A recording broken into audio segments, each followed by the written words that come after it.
تب اسے نیند لاکھ کوشش کرنے پر بھی نہیں آتی تھی۔ وہ انسومنیا کا مریض ہو گیا تھا۔ وہ پوری رات نیند کے آ جانے کی کوششیں کرتے گزار دیا کرتا تھا۔ جب اس کیفیت کو بہت راتیں گزر جاتیں، نیند نہ ہونے کی وجہ سے دن کے اوقات میں معمولات زندگی متاثر ہونے لگتے، تو وہ ڈاکٹر کی تجویز کردہ گولیاں لے لیا کرتا تھا۔ ان گولیوں کے ساتھ نیند اسے آ جاتی تھی، مگر یہ نیند اپنے ساتھ بہت سے ڈراؤنے خواب بھی لے کر آتی تھی۔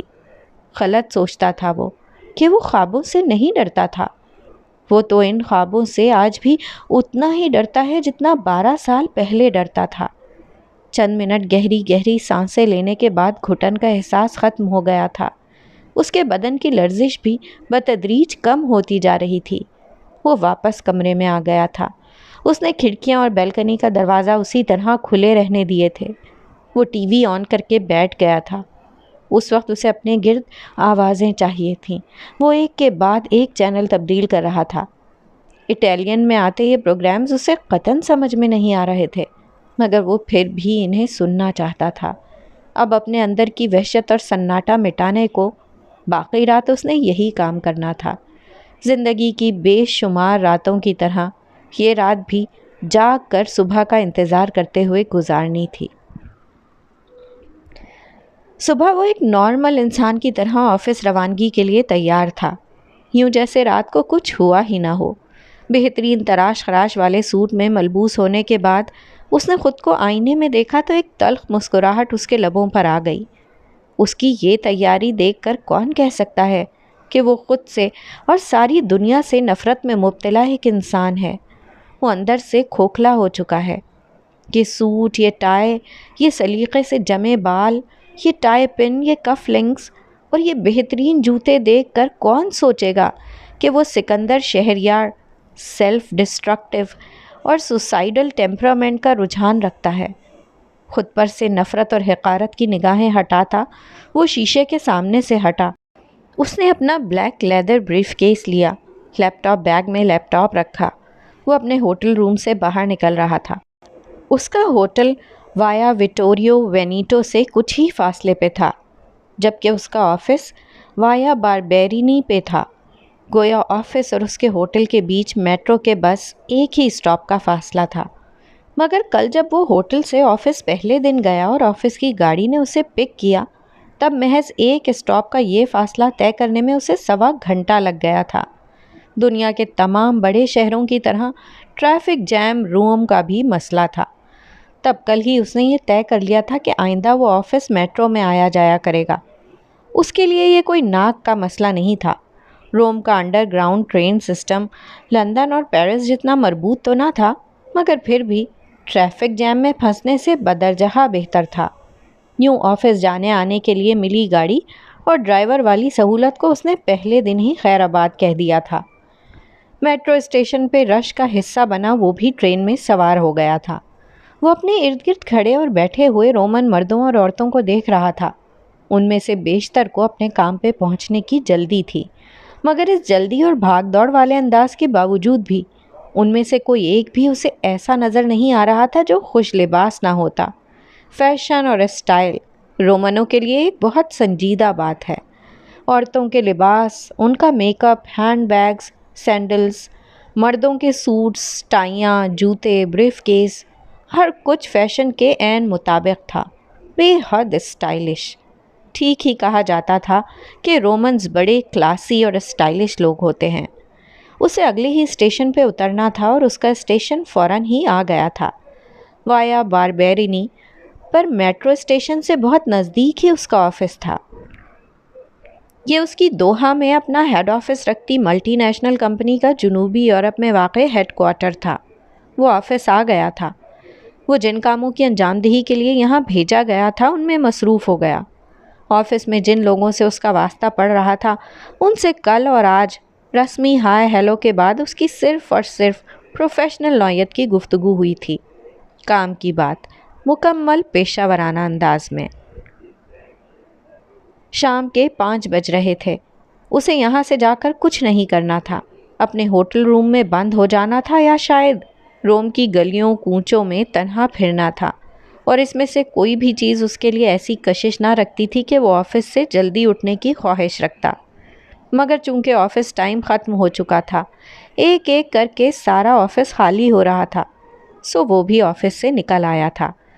اسے راستے کا 2 دن میں کچھ اندازہ ہو گیا تھا، اور اس کی جیب میں روم کا بڑا جامع نقشہ بھی موجود تھا۔ گویا راستہ بھٹکنے کا امکان نہ تھا، چنانچہ بجائے میٹرو اسٹیشن کی طرف جانے کے اس نے پیدل اپنے ہوٹل تک جانے کا فیصلہ کیا۔ یہ جون کا مہینہ تھا اور روم میں موسم خاصا خوشگوار تھا۔ سورج آج کل تقریباً 8:45 بجے غروب ہوا کرتا تھا، سو ان دنوں یہاں شامیں بڑی لمبی تھیں۔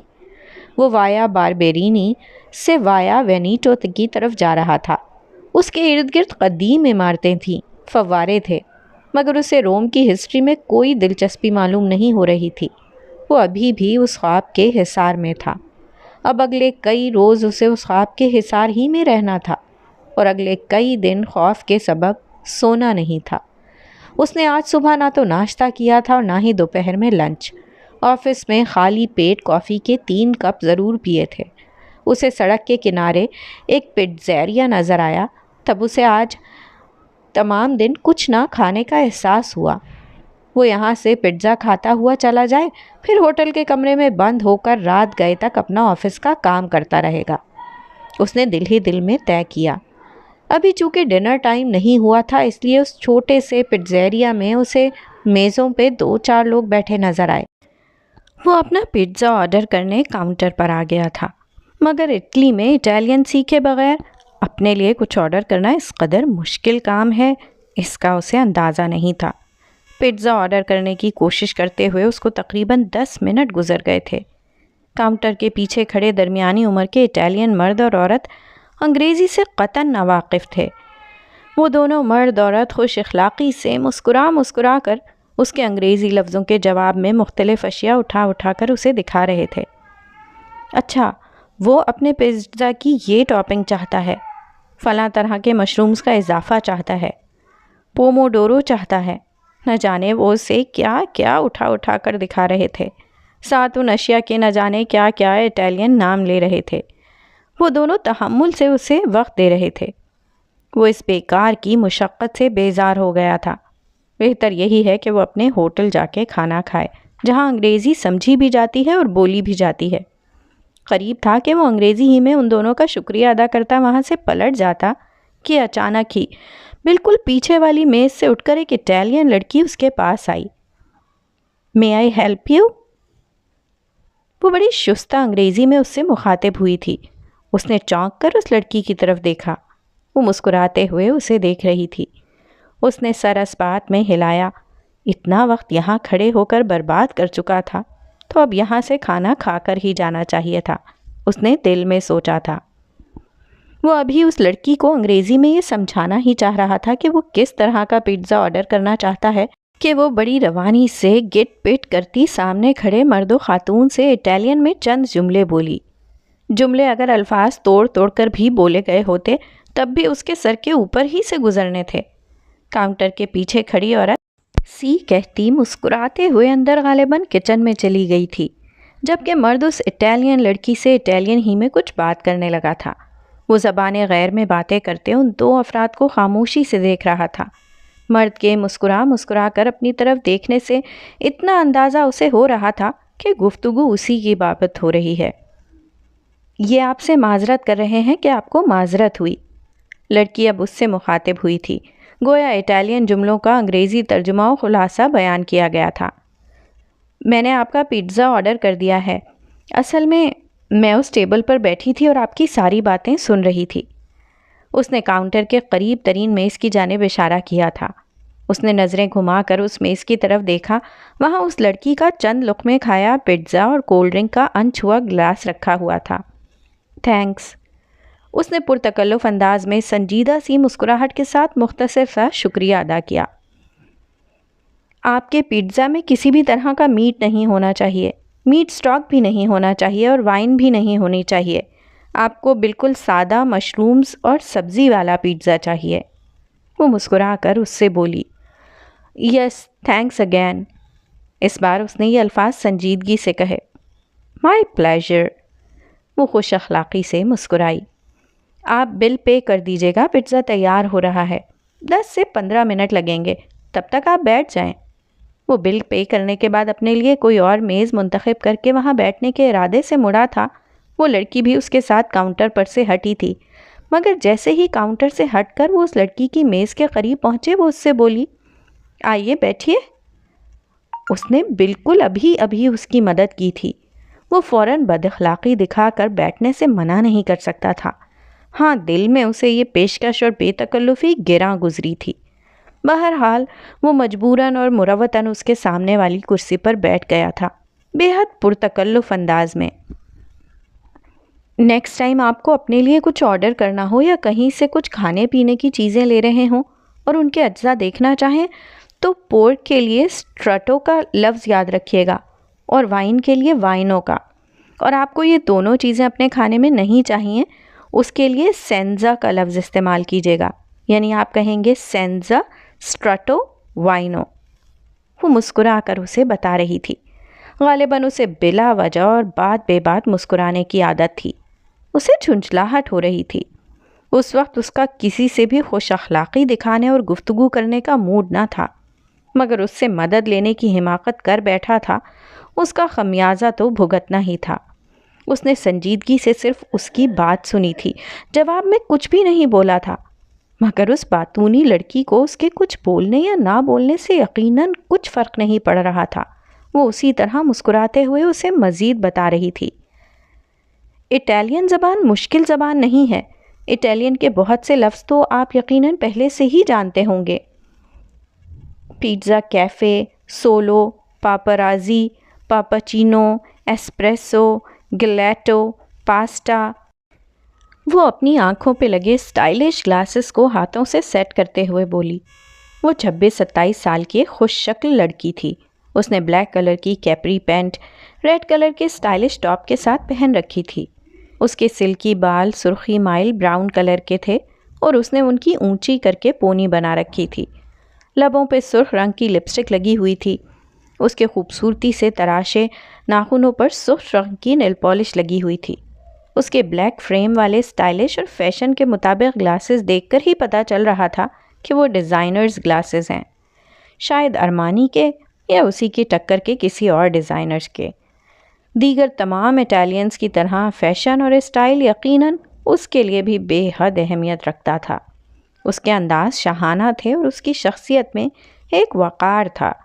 جب وہ اس کے بالکل سامنے بیٹھی اس سے گفتگو کر رہی تھی تو بغیر کسی دلچسپی کے ہی صحیح، پر وہ اسے دیکھ تو رہا تھا۔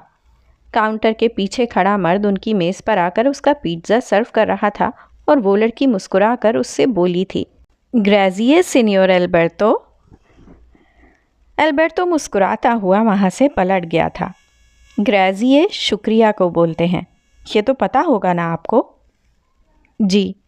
اس کے طویل جملوں کے جواب میں اس کے جملے یا ایک یا دو الفاظ سے زیادہ طویل نہیں تھے۔ البرتو اور سلیویا میاں بیوی ہیں، اور میں چھوٹی سی تھی نا جب سے یہ دونوں یہ پیٹزیریا چلا رہے ہیں۔ جن معلومات کے حصول میں اسے قطعاً کوئی دلچسپی نہیں تھی وہ اسے فراہم کر رہی تھی۔ اس گلے پڑی مصیبت سے پیچھا چھڑانے کا واحد طریقہ اسے یہ سمجھ آیا کہ وہ اپنا پیزا کھانا شروع کر دے۔ کھانا ختم کرتے ہی وہ اس سے معذرت کر کے یہاں سے اٹھ جائے گا۔ سکندر کو کھانا شروع کرتے دیکھ کر اس نے بھی اپنا ٹھنڈا ہو چکا پیزا کھانا شروع کر دیا تھا۔ آپ نے بالکل ٹھیک کیا کہ آپ پیزا کھانے پیٹزیریا آئے ہیں۔ آپ کو صحیح معنوں میں اٹالین پیزا کا جو مزہ ان چھوٹے چھوٹے پیٹزیریا پہ ملے گا نا، وہ بڑے ہوٹلوں میں نہیں مل سکتا۔ رومن پیزا کی خاصیت یہ ہے کہ اس کا کرسٹ بڑا پتلا ہوتا ہے، اور اٹالین پنیر کا جو مزہ آپ کو اس میں ملے گا وہ کہیں اور نہیں مل سکتا۔ اٹلی سے باہر دیگر بیشتر ممالک میں جو پیزا لوگ بڑے شوق سے کھاتے ہیں وہ عموماً پیزا کا امریکن ورژن ہوتا ہے۔ ان بیچاروں نے کبھی اصلی اٹالین پیزا کا مزہ ہی نہیں چکھا ہوتا، اسی لیے وہ اس پر خوش ہو جاتے ہیں۔ وہ اس طویل گفتگو میں دلچسپی رکھتا بھی ہے یا نہیں، اسے پیزا کے اٹالین اور امریکن فرق معلوم کرنے میں کوئی دلچسپی ہے بھی یا نہیں، اس سے بے نیاز وہ کھاتے ہوئے مسلسل بولنے میں مگن تھی۔ اس کی انگریزی بڑی رواں اور شستہ تھی، اس کا لہجہ برٹش تھا۔ مگر پھر بھی اس کی انگریزی میں کہیں کہیں اٹالین تلفظ کی ہلکی سی جھلک محسوس ہو رہی تھی۔ وہ پزا کھاتے ہوئے کچھ سوچ کر مسکرائی تھی۔ اتنی دیر سے آپ کے ساتھ بیٹھی ہوں اور میں نے اپنا تعارف بھی نہیں کروایا۔ وہ جواباً خاموش رہا۔ پزا کا نوالا لیتے ہوئے اس نے محض خاموشی سے اس کی طرف دیکھا تھا۔ میں لیزا ہوں۔ وہ اب اس کی طرف ان نظروں سے دیکھ رہی تھی کہ وہ بھی اپنا تعارف کروائے۔ سکندر، ٹورسٹ ہیں؟ روم گھومنے آئے ہیں؟ نہیں، آفیشل کام سے۔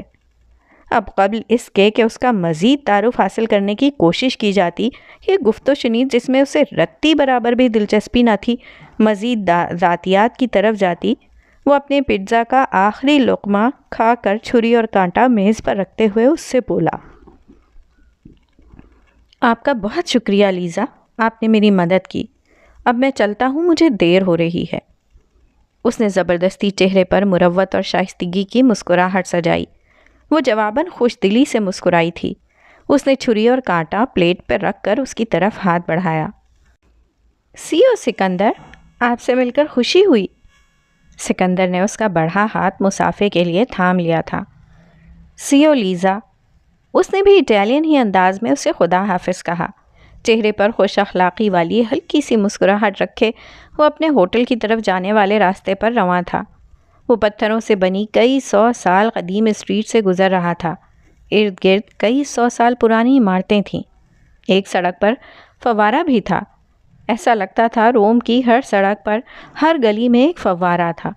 کئی جگہ یہ محض خوبصورتی کے لیے تھے اور کئی جگہ پانی پینے کے لیے۔ 16ویں اور 17ویں صدی میں بنائے گئے یہ فوارے زیادہ تر اس زمانے میں لوگوں کی پانی کی ضروریات پوری کرنے کے لیے بنائے گئے تھے۔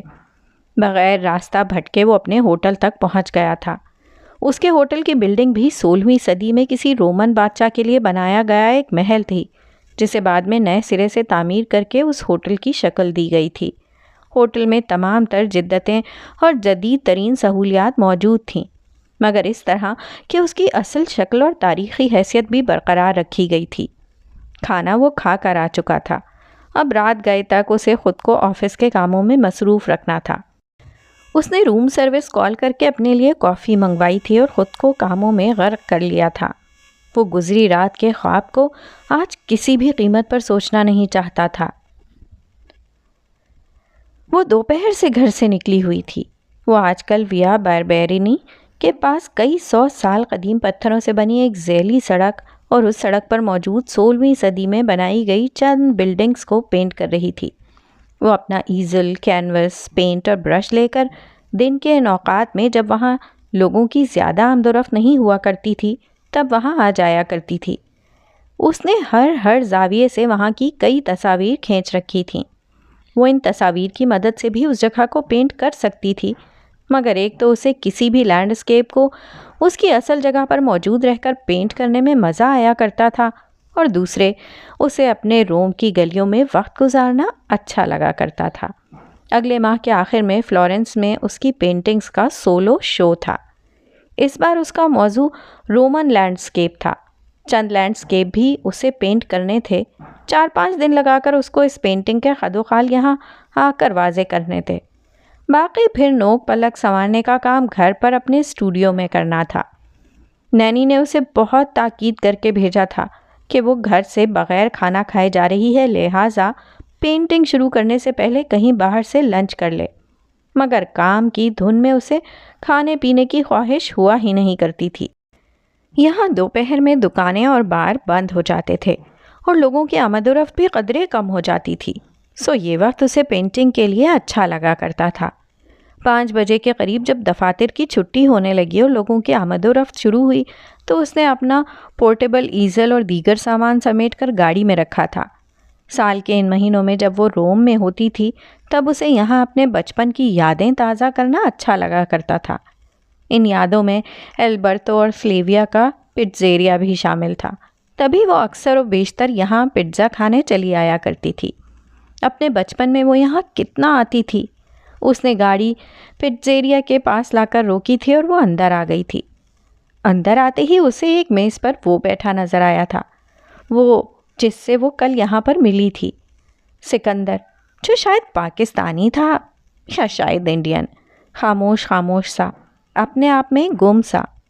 وہ آرٹسٹ تھی اور اسے حسن متاثر کرتا تھا، اور وہ شخص مردانہ حسن اور وجاہت کا مجسمہ تھا۔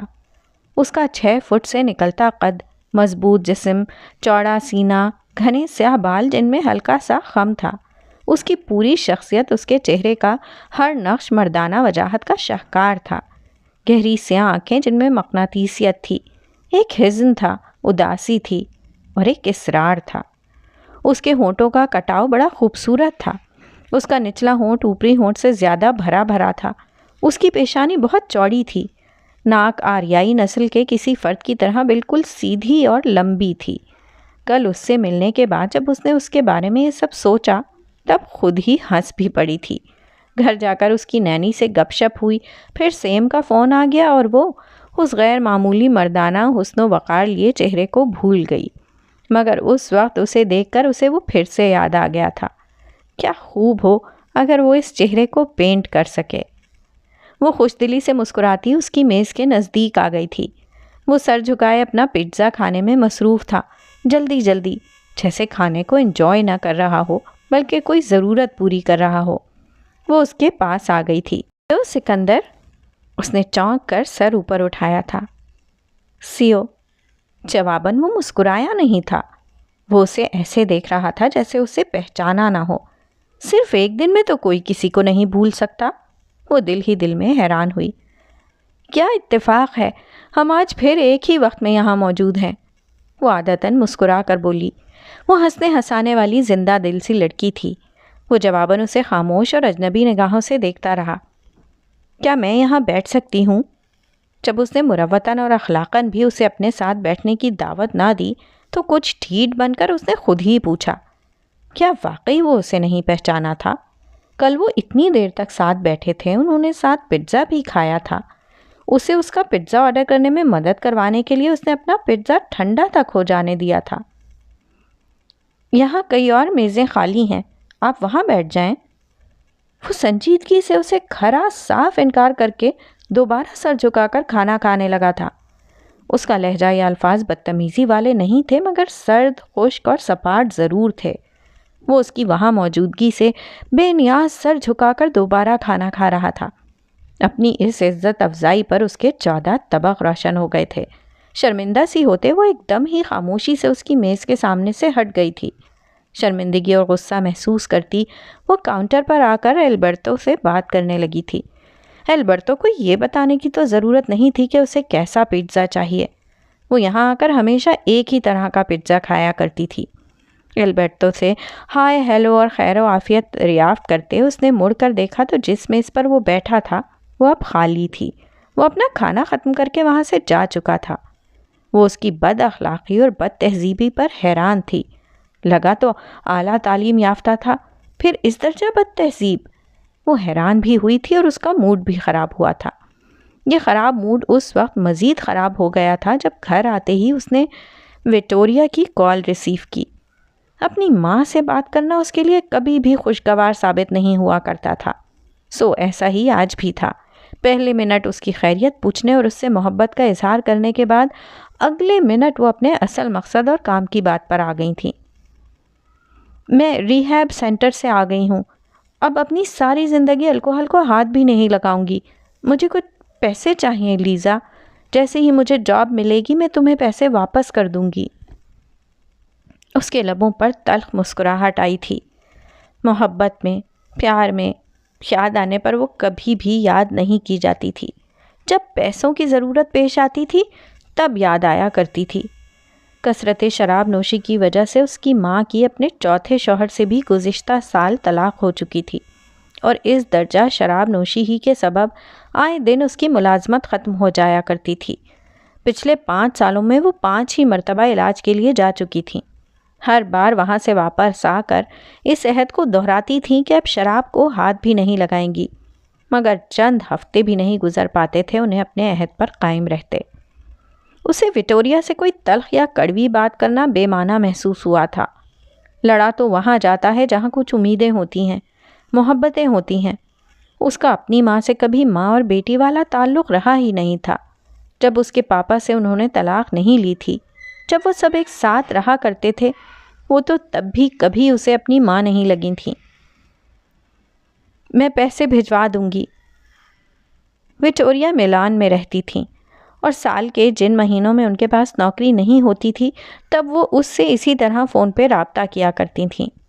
اسے غصہ بھی تھا، وہ دکھی بھی تھی، مگر اس نے کل ہی آن لائن اپنی ماں کے اکاؤنٹ میں پیسے ڈلوا دینے تھے۔ نینی، مجھے بھوک نہیں ہے، میں کھانا نہیں کھاؤں گی۔ وہ کچن میں ڈنر کی تیاری کرتی نینی کو اطلاع دیتی اوپر اپنے اسٹوڈیو میں آ گئی تھی۔ وہ اداس تھی، بچپن کی بہت سی محرومیاں تازہ ہو گئی تھیں۔ وہ بے دلی سے کینوس پہ رنگ بکھیر رہی تھی، تبھی فون کی بیل بجی تھی۔ سیم! کال کرنے والے کا نام دیکھتے ہی اس کی اداسی ایک لمحے میں دور ہو گئی تھی۔ اس نے لپک کر کال ریسیو کی تھی۔ تمہیں کیسے پتہ چل جاتا ہے سیم کہ اس وقت مجھے تمہاری ضرورت ہے؟ اس کے لہجے میں بہن کے لیے والہانہ محبت اور شدتیں تھیں۔ میرا دل مجھے بتا دیتا ہے، وہ جواباً کھلکھلائی تھی۔ وہ مسکراتے ہوئے سیم کی کھلکھلاتی زندگی سے بھرپور آواز سن رہی تھی۔ اس سے اگر کوئی سچا پیار کرتا تھا، کسی کو اگر اس کی پرواہ تھی تو وہ صرف اور صرف سیم تھی۔ کہنے کو وہ اس سے صرف 1 سال بڑی تھی، مگر اس کی یوں پرواہ کرتی، یوں اس کا خیال رکھتی تھی جیسے وہ کوئی چھوٹی سی بچی ہو۔ بچپن میں جب ان دونوں بہنوں نے ماں اور باپ دونوں کی جانب سے عدم توجہ کا دکھ سہا تھا، تب اس کی پرواہ کرتی، اس سے بے تحاشا محبت کرتی سیم بہن اور دوست ہونے کے ساتھ ساتھ جیسے اس کی ماں اور باپ بھی بن گئی تھی۔ جیسے ماں باپ اپنے بچوں کی پرواہ کرتے ہیں، ایسے وہ اس کی پرواہ کیا کرتی تھی۔ کیسی گزر رہی ہیں تمہاری چھٹیاں؟ سیم نے اس سے پوچھا۔ مزے میں۔ سیم تم بھی آ جاؤ روما۔ دیگر تمام اٹیلینز کی طرح وہ بھی روم کو روما کہا کرتی تھی اور اپنے روما سے اسے عشق تھا۔ ابھی تو میں آفس کے کام سے ٹرکی جا رہی ہوں لز، اگر کام جلدی ختم ہو گیا تو آ جاؤں گی تمہارے پاس۔ سیم نے عادت کے مطابق اسے اس کے نک نیم سے پکارا۔ یہ نک نیم اسے دیا بھی اسی نے تھا اور اس سے اسے پکارا بھی وہی کرتی تھی۔ اس نے سیم کو ماں کے فون کی بابت بتایا۔ سیم اس کے مقابلے میں بہت مضبوط اور بہادر تھی۔ وہ اب بھی بردباری اور پیار سے سمجھا رہی تھی۔ کیوں ممی پاپا کے بارے میں سوچ سوچ کر اپنا دل دکھاتی ہو لز؟ وہ دونوں جیسے ہیں ایسے ہی رہیں گے۔ ممی کو پیسے بھجوا دو، مگر پلیز یہ سوچنا اور دل جلانا چھوڑ دو کہ وہ ایسی کیوں ہیں۔ تم روما اپنی چھٹیاں انجوائے کرنے آئی ہو، خوب انجوائے کرو۔ اور اب مجھے یہ بتاؤ کہ تمہاری کتنی پینٹنگز مکمل ہو گئیں؟ سیم نے اس کا موڈ تبدیل کرنے کے لیے فوراً ہی گفتگو کا موضوع اس کی سولو ایگزیبیشن کی طرف موڑ دیا تھا۔ سیم سے اس کی پورے 1 گھنٹے بات ہوتی رہی تھی اور 1 گھنٹے بعد جب وہ فون بند کر رہی تھی تب اسے یاد بھی نہیں رہا تھا کہ گھنٹہ بھر پہلے وہ کس بات سے اداس اور دکھی ہوئی تھی۔ آفس میں وہ اور روبرتو ساتھ بیٹھے ایک کانٹریکٹ پر نظر ثانی کر رہے تھے۔ روبرتو بھی اسی کی طرح ان کی کمپنی میں ایک لیگل ایڈوائزر تھا۔ جنوبی یورپ میں ان کی کمپنی کی جو لیگل ٹیم کام کر رہی تھی اس کا ایک ذہین وکیل۔ وہ دونوں انتہائی سنجیدگی سے آپس میں پیشہ ورانہ گفتگو کر رہے تھے جب روبرتو کے آفس کے دروازے پر ایک کھنکتی ہوئی آواز سنائی دی۔ اس آفس میں اپنے عارضی قیام کے دوران اسے ایک علیحدہ کیبن فراہم کیا گیا تھا، مگر کسی نہ کسی ڈسکشن یا میٹنگ کے لیے اس کا وقت زیادہ تر روبرتو کے آفس میں ہی گزرتا تھا۔ اس نے اور روبرتو دونوں نے بون جورنو کہتی اس خوبصورت نسوانی آواز کی طرف نظریں گھما کر دیکھا۔ انہیں صبح اور دن کے وقت کا اٹیلین میں سلام کرتی لڑکی کوئی اور نہیں، اسی پٹزیریا میں ملی لڑکی ہی تھی۔ کیا روم اتنا چھوٹا شہر تھا جہاں یہ لڑکی اسے بلا وجہ بار بار ٹکرا رہی تھی؟ وہ اسے دیکھ کر خامخواہ ہی چڑھا۔ وہ زبردستی بے تکلف ہونے کی کوشش کرتی تھی اور یہ چیز اسے اس لڑکی سے چڑ دلا رہی تھی۔ ساؤ لیزا، روبرتو گرم جوشی سے مسکراتا اپنی کرسی سے اٹھا تھا۔ وہ انتہائی پرتپاک اور دوستانہ انداز میں اس کا خیر مقدم کر رہا تھا۔ میں اندر آ جاؤں؟ یہ بھی کوئی پوچھنے کی بات ہے، آؤ بیٹھو۔ سکندر نے ایک نظر اس پر ڈالنے کے بعد فوراً ہی کانٹریکٹ کے صفحات اپنے سامنے کر لیے تھے۔ وہ سنجیدگی سے ان کا مطالعہ کرنے لگا تھا، مگر وہ محسوس کر رہا تھا کہ وہ اسے دیکھتے ہوئے اندر داخل ہوئی ہے۔ اس لیے پوچھ رہی تھی کہ کہیں تم بزی نہ ہو۔ لیزا روبرتو کو جواب دیتی سکندر کے برابر رکھی کرسی پر بیٹھ گئی۔ روبرتو اپنی کرسی پر بیٹھ گیا تھا۔ وہ دونوں اٹالین میں بات کر رہے تھے اور اسے سلام سے ہٹ کر ان دونوں کی گفتگو کا ایک لفظ بھی سمجھ میں نہیں آیا تھا۔ ہاں، یہ ضرور پتہ چل رہا تھا کہ وہ دونوں آپس میں بے تکلف ہیں، غالباً دوست ہیں۔ ہائے! چونکہ اس بار اسے مخاطب کیا گیا تھا، اس لیے اسے کانٹریکٹ پر سے نظریں اٹھا کر اسے دیکھنا پڑا۔ ہائے! وہ جواباً سنجیدگی سے بولا۔ آپ نے پہچانا مجھے؟ وہ اس سے انگریزی میں مخاطب تھی۔ یہ سوال اس نے بظاہر مسکرا کر پوچھا تھا، مگر وہ جانتا تھا وہ اس روز پٹزیریا میں اس کے نہ پہچاننے کا تاثر دینے کا قدرے جتانے والے انداز میں حوالہ دے رہی تھی۔ جی، آپ لیزا ہیں۔ آپ نے پٹزیریا میں مجھے پزا آرڈر کرنے میں مدد کی تھی۔ وہ چہرے پر بغیر شرمندگی کا کوئی تاثر لائے اسی سنجیدگی سے بولا تھا۔ میں آپ کو یاد ہوں۔ میں سمجھ رہی تھی شاید آپ مجھے پہچانے نہیں ہیں۔ وہ پھر مسکرا کر در پردہ طنز کر رہی تھی۔ روبرتو، جو ان دونوں کی گفتگو سن رہا تھا، فوراً مسکرا کر بولا، آپ دونوں ایک دوسرے کو پہلے سے جانتے ہیں؟ یہ تو بہت اچھی بات ہے، یعنی میں تعارف کروانے والی فارمیلٹی سے بچ گیا۔ لیزا اس کی بات پر مسکرائی۔ بلا وجہ اور بات بے بات مسکراتے رہنے سے یہ لڑکی تھکتی نہیں، اس نے کوفت سے سوچا۔ روبرتو اب اس سے مخاطب تھا۔ اس تعارف میں بس یہ اضافہ کر لو سکندر کہ لیزا میری بچپن کی دوست ہے۔ ویسے میں اس سے 4 سال بڑا ہوں۔ ہم اسکول میں ساتھ پڑھتے تھے۔ میں اسکول میں اس سے سینئر تھا، مگر ہماری دوستی بہت تھی۔ اب اس کی وجہ سے کمرے میں انگریزی بولی جا رہی تھی۔ بہت سے لوگ تو اس غلط فہمی تک میں مبتلا ہو گئے تھے کہ ہم بوائے فرینڈ گرل فرینڈ ہیں۔ لیزا ہنس کر روبرتو اور اس کی طرف دیکھ کر بولی تھی۔ روبرتو اس کی بات پر قہقہہ لگا کر ہنسا تھا، اور ہم دونوں لوگوں کی اس غلط فہمی کو دور کرنے کے بجائے اس پر خوب ہنسا کرتے تھے۔ وہ سکندر کو بتا رہا تھا۔ وہ اپنے مخصوص پرتکلف انداز میں بہت ہلکا سا مسکرا رہا تھا، شائستگی اور مروت کا مظاہرہ کرتا ہوا۔ میرا تعارف تو پورا ہو گیا، اب تم سکندر صاحب کا بھی مکمل تعارف کروا دو۔ میں ان کے بارے میں صرف اتنا جانتی ہوں کہ ان کا نام سکندر ہے۔ یہ اپنے کسی آفیشل کام سے روما میں ہیں اور انہیں ویجز اور مشرومز والا پیٹزا پسند ہے۔ اس لڑکی کی نان سیریس باتیں اور بلا وجہ فری ہونا اسے کس قدر برا لگا کرتا ہے۔ کاش روبرتو یہاں نہ ہوتا تو وہ اسے بتاتا۔ سکندر روم میں ہماری کمپنی کے لیگل ایڈوائزر ہیں، بہت ہی قابل اور ذہین لائر ہیں۔ آفیسی کے کام سے 2-3 ہفتوں کے لیے روم میں ہیں۔